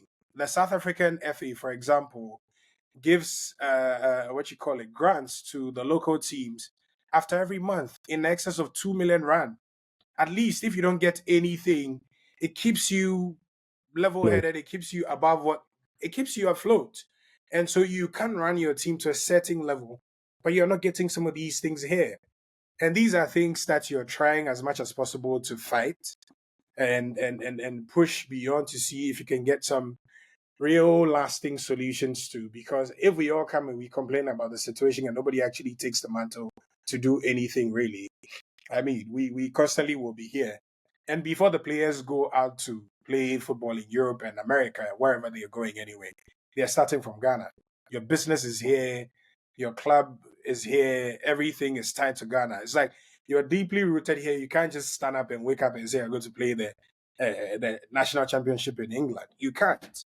And so once you have interest here, I think the same thing to do is looking out for the local system, making sure that it's at a level where even you as a business can thrive. Because today, if I'm sure, just like as Crack spoke, I'm sure if he got some cool 100 grand, he'd probably go into active investment. But today, where's that money? Not because he's not proving himself, but because the market hasn't given you so much to work with. And so nobody wants to even throw money here. I mean, if just to end with this, we're having conversations with after Global Citizen about building bigger venues, and somebody said, oh, they feel like we need a bigger stadium and we need like an 80,000 capacity stadium. And the first question I asked the guy was, what's your reason? Because obviously you should have some level of reason. It's like, oh, Charlie, right now we don't have any stadium way big, so we fall. I'm like, that's your reason? Bro, let me tell you how serious this thing is. In a year, there are only 2 or 3 events that can fill your 40,000 capacity stadium. And these are not footballing events. These are not football games. These are church events. These are concerts. And even that, at the level where they can fill stadia, happen twice in a year. Because the financial muscle that backs some of these things, you're talking close to $2 million to put up some of these things. And not as many people can cough up that money every time. Bro, how many people are turning over 2 million And the cedis funny thing is that in a year, I even annually, as businesses here and the funny locally? thing is that at that level that you talk about to feel it, some of them are paying 10 Ghana, 50 Ghana to go every day. So the financial result for that, So, they make sense. bro, so you see, so it should be something in all of our in something in all of our interests where we shouldn't sit and think, oh yeah, you have a club, you're able to sell players overseas, and so yeah, you shouldn't care. It's the same thing like the Galamsey issue. Some people thought, oh yeah, you're not cry, so yeah, Charlie, going out to protest, Charlie, really. Right now they tell you say wager dam it is turning brown. And now you're starting to ask questions. What's the tunnel? How does it come to the wager dam to flow back into Accra? And you're doing all the math and you're thinking, yo, it's actually closer than we thought. And so these are some of the things that push us to do some of the things we're doing. We're hoping it gets beyond, the local, barriers we are facing. But hopefully we can do something that, again, we can all rally behind and cheer on and even brag about sometime to come. So before we wrap up, I just want to ask, where can we find your club? Like, where do you play your home matches? If there's any merchandise too that you sell, where can we get it? All of that. Yeah, the jerseys there I am for Repsol. Yeah, because that's Yeah, actually so one thing that I wanted to ask. Because Ghanaian football clubs, like, if you ask me right yeah. now where I go figure House of Folk jersey, I don't know. If you ask me where I go On get our Kotoko next jersey, I recording, don't we know. go rep them. So, well, I go say to you. So we just announced kit partner Maniac. So Maniac clothed Dreams FC for their Africa run, and they did some really good job. And so after we thought it wise to partner with a local sponsor to make sure we're also pushing as much as we can. And so in a few days, we're going to show everybody what the jersey looks like. So once they come, we're going to send some over to you to even tell us what you think about the jersey. I mean, it's early days yet, and so we're not trying to do too much. And so, for example, I this is early days again, but I'll go into this conversation because you spoke about merchandising. For a local club, for a small club like ours, where there's a market for merch, but there's no value for the club as it stands. That's the reality. And so what we are doing for our first season is to run a fan competition where we gift jerseys without a fan having to pay any single CD for a jersey in the first year. We're hoping we can get to do that. So we do like fan competitions where the fans can win jerseys, or we send jerseys to some people who are supportive of the idea in the club in the first year to, just introduce the club to them. That's your rites of passage into supporting the club. You get a jersey, we tell you what the jersey means, what you can do for us. Rather, what we are looking to sell are founding member packages where, once we announce, you get to understand as a founding member what you get. We in the course of the season, we're launching a special partnership merch, which will partner a local designer here, a graffiti artist actually, who's designing like a special collection of merch for the club. That will be on sale, but the jerseys are not going to be on sale because, again, we want to create a certain community of fans before we even get into, burdening them with, sales and everything. And so once we get into that, once the special merch collection comes, we can, put that on sale And another thing, everybody can get a piece of that. it's even an opportunity for your team since it's up and coming. It will actually be good for ATW to even be a silent this one for you because people have been trying to get us on, but we've not really been forthcoming as well. So I think with this is something where like we can also promote and push because it's a Ghanaian own, it's one of our own, and we can even work something out behind the scenes where we have a segment about updating your team, talking about it and pushing it as well. Because most of the sports, this one on YouTube, on Spotify, it is they are not doing numbers like us. You understand? Right now, we've carved that niche for Talk ourselves, about and it. honestly, Talk about we are it. doing well. So this is also going to behind after that we can actually talk about ways which we can both help each other as well because this is something that's an opportunity for you to capitalize on as well. So yeah. Charlie, thanks a lot. I don't take this lightly. And I was going to ask Smiley a question. So I listened to this episode where you're talking about how you grew the ATW pages on socials to get to a certain level. And right now I come, so I can't ask for small tips on how to grow our socials to make a ship over to the social team. Make it to they know how to grow around building Honestly, I think the best thing is when maybe you can identify. You with that. The way you Yeah. give this information for free there, hey, you forgot this Oh out no now. no no! You see, You and forgot this out. and even yeah, smiley. I've been That gone boy, too long for you I did just to try. be You know what? giving That advice boy, like this I for did try free. cut Go see smiley. that running go See, ship them free more. game, no, free that game. boy, I did try cut smiley off because what we did, it might not necessarily work for Randy, but other people go still up. That why they try Yeah, cut you off to exactly. say I go because Make you know what you go censor that I have part. ideas for you, Randy. Make you not worry. I get ideas for right now. I did the digital marketing space, so I get ideas for how That's you right. can Yeah, grow we go you see can you grow. behind Yeah, the we go scenes, smiley. I beg but you. This man also Yeah, cut him out.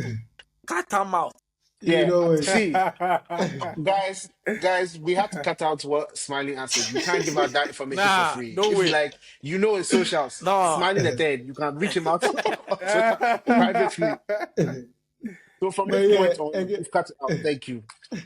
but yeah, again, your club, like where to find you if we want to come and watch you for the week, like we want to spend the weekend watching your club, Oh yeah. all of that. Yeah. So the season hasn't started for us, and so we're still in advanced conversations with some of the venue owners to find a match day venue. We're looking at playing our games in Legon. So that's something we're looking at The because new Legon Stadium. so there's a Smaller park park. in Legon as Okay, well. okay. I think I've played Not there the before. Ajax, so not the Ajax Park, but there's Oh, another not the park. Ajax Park. It's used for the rugby games mostly. It has a Oh, decent okay. seating capacity. It's a good field, for small club, get to grow the team, grow the community around. And I mean, the reason why you'd ask yourself why we're doing that because we're based in Dansoman. We looked for some facility, and at the level we wanted, we wanted a friendly facility for the players. Also, you're looking at their health moving forward, and you didn't really get to any consensus with some of these people, but we're still looking in the community, and if we're able to find some facilities there, we'll pick that as well. But we're training in Dansoman. Once the matches come out, the FA or the GAFA announces, that's the regional FA. Once they announce what the itinerary for the season looks like, we'll be sure to communicate that, and you know where to support the team from, where our matches are going to be played, and what our first match would even look like. We're doing like a 4-match preseason, which will start somewhere end of October. And so once we're able to, finalize on the teams as well, that will be put out because some of these people we want to play are either pre-seasoning or bigger clubs in Division One who have also started playing their leagues, and so their schedules are a bit shaky, but we're still working around that to make sure we can land some decent opposition to play against before the league season starts. Oh, So me yes, one day I go you can follow I us on go our gather some socials. strong first 11 for my Providence since come play you for that one make you over you. Charlie, at least let's get some win streak for some time before you can't test me with some players. I beg you. But yeah, you Yeah. can follow our socials, Crafte United, on all socials. Crafte United, CRAFTE United, on all socials. It's a small account, so we're growing by the day. We're hoping you like the content we put out constantly, and we're open for feedback. And so, if you have any recommendations whatsoever, we're happy to hear them. We want to build a community club, and so if you feel we should sack our coach like you want us to sack Otoado, we don't mind. If you feel like we should do a crowdfunding to sign Kudus, we're open to that.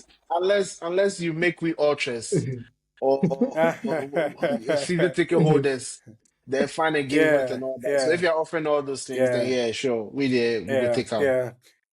You So know, this week, mm, just this week, we're announcing founding member package. So that would come with a seasonal ticket.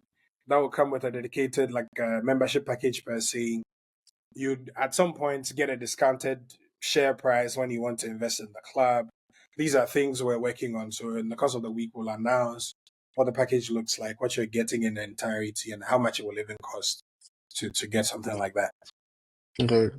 Because at the end of the day, that's what football what has become like that now anyway. But then that's what it's always been about: fostering community, engaging them, bringing them in so that they can see the value in which they are putting their time, money, and support into. So at least if we have such forward thinking clubs right now, and I'm not saying that any of the other clubs aren't doing that, but then actually engaging us and trying to find some ground what we are looking for and what you are also able to offer to, we appreciate that as well. So thank you for that. And I think actually, just before we end that part, I think one thing that could work in your favor is the fact that you're playing in the Legon area. So the fact that you have university students around you, you could also reach out to them and let them form your core fan base, so that like they start. If you get like people supporting you from such a young age, that could be like Keo was talking about. That could be your ultra fan base. So Oh yeah, not be the anything common giddy hall because boys and university things. guys, if you thought them, Still the Kumalo. oh no, The common hall boys and you know, things. They're going to be your let me tell ultras. you why. Let me tell you why. Let me tell you why. Let me tell you why you need. Commonwealth. Let me tell you why you Sorry. need. Once you create that religion and tradition, I had that for my people, right? They follow you to the ends. You don't even have to give them anything. Like they follow you That's a game, everywhere. man. Like they have the That's a passion. game. Because once you provide, like let's say snacks, let's say food, in a way for that, these university boys, because they can't watch the match, snacks they are available to you. Oh, then go come. Like, and trust me, that not they cost much. Other than somebody who can't lie, you say can't give them money before. No. You just play. Because once they come, you make them know, say Charlie, water and snack, some cool drink they available for them. Oh, forget.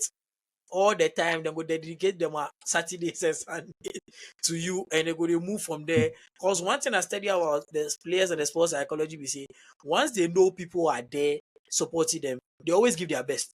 They always take their performance up a notch.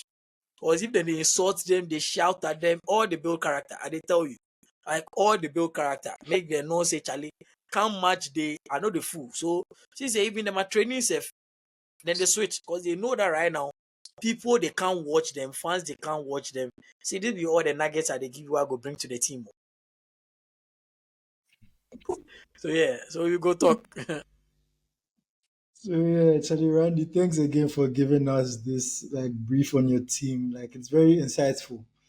It's actually a huge challenge you've taken on, but we are all rooting for you. We are hoping that you manage to reach all your aims. And the 2040 Champions League will be there for it. We all go to the final. But you know how interesting it is, eh? Right now, if you play in the Division 2 and you get to play in the FA Cup, you can and you eventually win. You can play the FA Cup winner gets a place.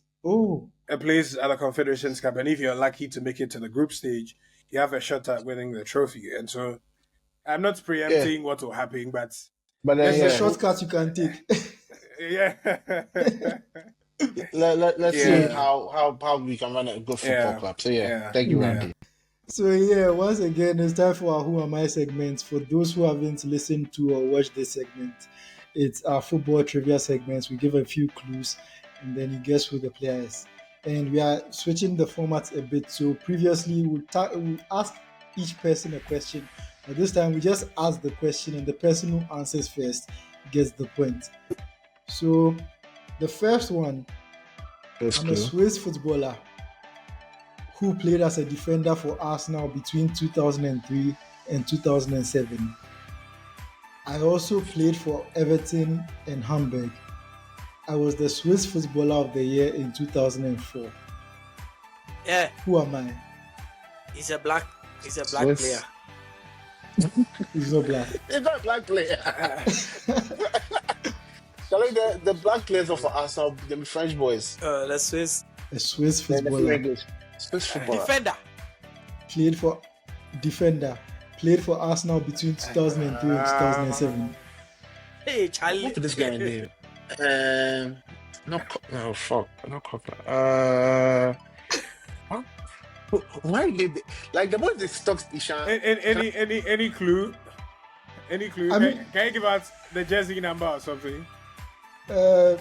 The clue I go fit give me say he was bored when he was playing.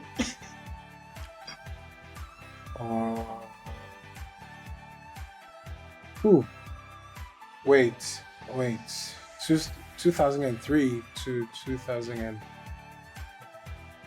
Is that 2003 to when? 2007. Sandros.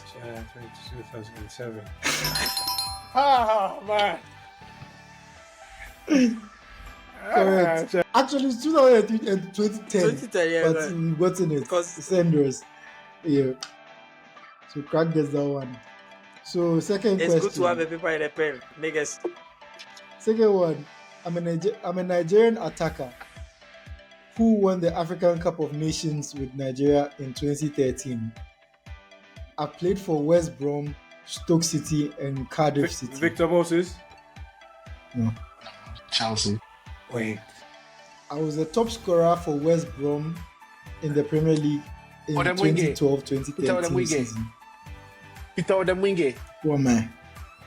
Oh, what am I? Charlie? Nigerian attacker. Played for West Brom, Stoke City, Odemwingie. and Cardiff City. Correct. Charlie, I cracked them for. Charlie, therefore. Okay. You miss some, KO. You just Tell me came the back. second one. Don't be Odemwingie. Odemwingie. But he went off and he came back. So crack, So who got it? crack. So you people know here at the shout Odemwingie. I hear West Brom. Black No. screen, The black video, screen, the black video and screen. audio went off. We don't hear black screen. So- That's why I say I don't want to play. See, the third one said, if I do, I don't go answer. Say, A centre back who played for Finland. hey, I'm a centre back who played for Finland. I played for Liverpool. Sammy Played for Hippier. Liverpool. Correct. Let me finish it. Sharp. Like I can't mention all the songs where I know from my life. Okay. Yo. Final one. I'm a winger who, if I mention the country, you guys will get them. So I'm a South American winger hey. who played for Birmingham, Wigan, and Man United. I was the footballer of the year for my country.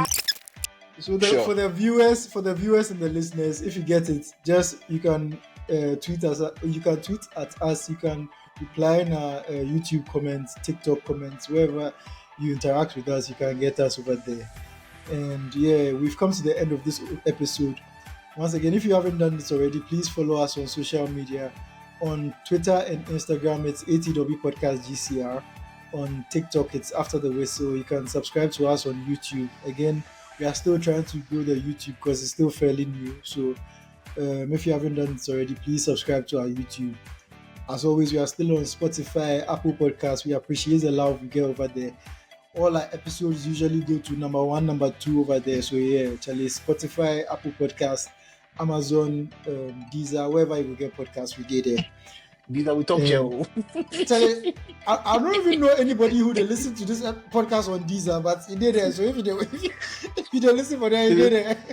Shout out to you on the Deezers. Yeah, I think Google Podcast right now is defunct. So yeah, Apple, Spotify, Amazon, Deezer, those are the main places.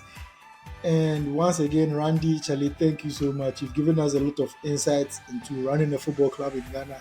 Maybe we will inspire more people to also either come and join your club as members or as with frustration. No.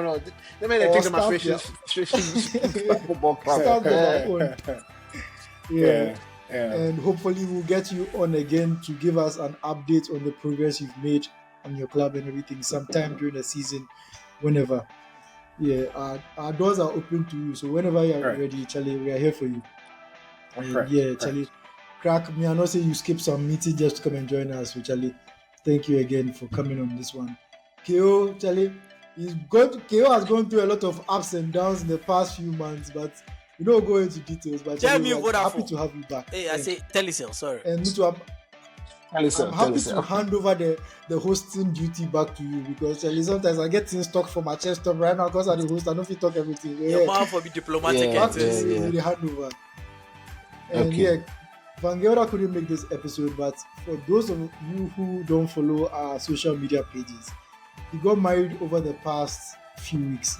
So So he did honeymoon. he did honeymoon too. We know if disturb him, but when he comes back, we'll be ready for him. So, Yeah, I mean tell you. next week the Chelsea go play and they're actually on the So, we get some stuff. see. So yeah, I'm back. Next week I will take over, but then we go have a few conversations behind the scenes just to see how we can make that transition good for all of you who have been listening. So yeah, glad to be back. So Charlie, once again, thank you all for doing this with us. And as always, ATW dominate the conversation. This has been a Gold Coast Reports production. Catch up on episodes and discover more shows from our network on listentogcr.live.